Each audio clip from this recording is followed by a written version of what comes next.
Back when I was 17, during my last year of high school, all my friends and I really thought about was girls. There was one girl I had a major crush on. Her name was Jen. She sat in front of me in physics class. Some guys used to call her Wild Jen because she was insanely pretty, but also had a bit of a reputation for being unpredictable. That Friday night, my best friend Malik pulled off the impossible. He convinced Jen's friend Lena to come hang out with us at the beach. The real win? Jen agreed to come too. Malik picked me up around 10 p.m., and we swung by to grab the girls. Our master plan was simple. Malik and Lena would go off on their own, and I'd finally get some one-on-one time with Jen. The beach was completely empty. No bonfires, no crowds, just us and the sound of waves. And it actually went pretty well at first. The girls were laughing. The vibe was relaxed. Eventually, Malik and Lena drifted into the darkness, leaving me alone with Jen. We walked along the shoreline and ended up sitting down in the cool sand, just talking. I was starting to think maybe I had a chance, until she suddenly pointed out toward the water and asked, "Do you see that?" I looked where she was pointing but didn't see anything. I thought she was just being dramatic. I got up, walked toward the water to prove it, and that's when I saw it. There was a tall, thin figure standing upright in the ocean, barely visible in the moonlight. I froze as it slightly shifted its position. I bolted back up the beach. "There's someone in the water," I whispered to her. It felt wrong. Like whoever or whatever it wasn't just standing there, it was watching us. Jen got spooked and asked if we could move down the beach. We found a quieter spot, but not long after she asked, "Do you hear that?"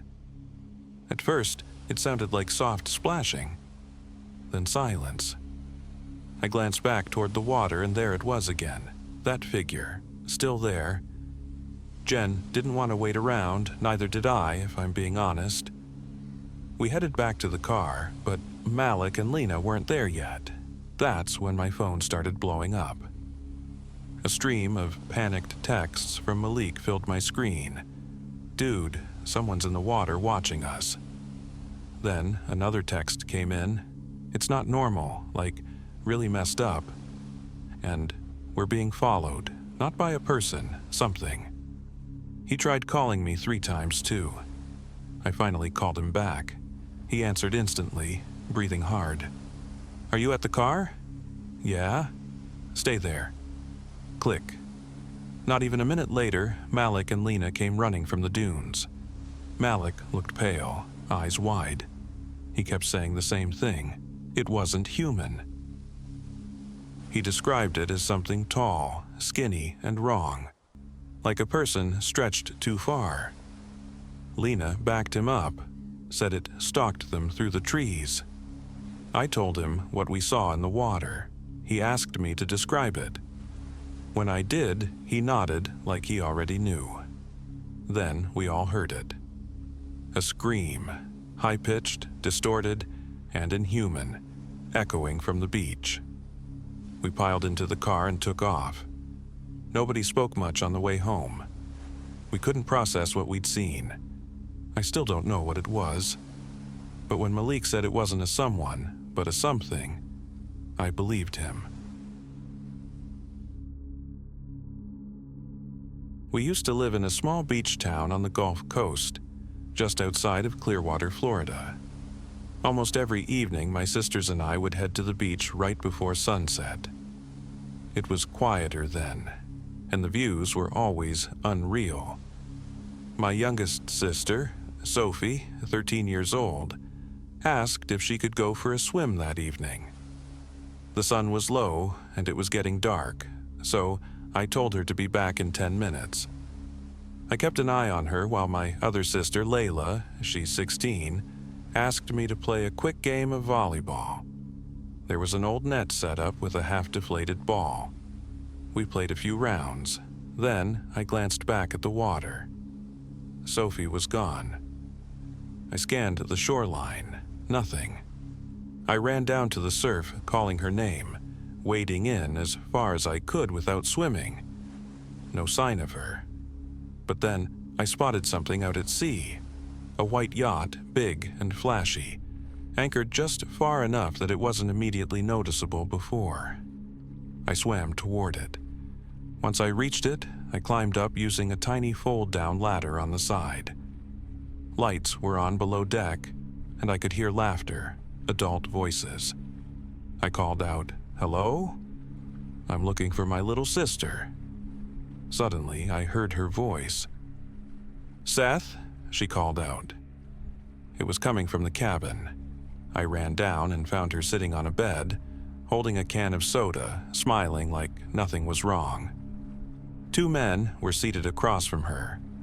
They both stared at me silently. One of them smiled and said, "You've got a sweet little sister." The other chimed in, saying they found her swimming alone and just wanted to give her some snacks and shelter while they figured out what to do. I didn't say a word. I just grabbed Sophie and told her we were leaving. One of them asked if we needed a ride back to shore. I didn't answer. We swam back in silence. By the time we got back to the beach, the yacht was already drifting off into the sunset. When we got home, I told my dad everything. He was furious, but also disappointed I hadn't gotten a name, a photo, or even the boat's ID number. And he was right. From then on, Sophie wasn't allowed near the water after dark. And honestly, neither was I. I own a small beach house near St. Augustine, Florida.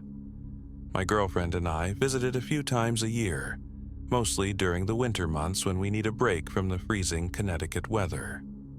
This happened one February. We'd just driven down a long 20-hour haul and were absolutely wiped by the time we got there. The utilities were all on, so we didn't bother checking the rooms. We just tossed our stuff inside, grabbed a couple chairs, and walked right out onto the beach to relax. The sun was down, stars were out, and the sound of the ocean was putting us to sleep when my girlfriend nudged me. "Did you leave a light on upstairs?" she asked. I looked back at the house. Sure enough, one of the upstairs windows glowed yellow. But what chilled me was the silhouette behind the curtain. Someone was standing there. Without thinking, I sprinted across the sand and into the house. I slowed down once I reached the back patio door and quietly slid it open. I crept upstairs barefoot, careful not to make a sound. I was halfway up when I heard a door click shut. I reached the top and saw that the room with the light was now dark. I used a flashlight we kept on a shelf to check the room. It was empty, but the closet door was shut. My heart was pounding. I turned off the flashlight, crept to the door, and put my ear against it. Nothing. I grabbed the handles, yanked the doors open, and found nothing. Just a few clothes. That's when I heard the creak. I turned to see my girlfriend standing in the hallway. I whispered angrily, "I told you to stay outside." But now that she was there, we decided to search the whole house, top to bottom. Every room, every closet, nothing. Not a single broken lock or open window, nothing stolen. We eventually decided to lock up and go to bed, but right as we were about to fall asleep, we heard a soft click under the bed. She whispered, "Did you hear that?" I nodded, then slowly got on my knees to check. Underneath was a man. He stared right back at me. Then he crawled out fast and bolted out the front door. I didn't even get a chance to chase him. He was gone. To this day, we don't know how he got in or why. Nothing was missing. No doors were broken. We never called the cops. We just didn't go back to sleep that night.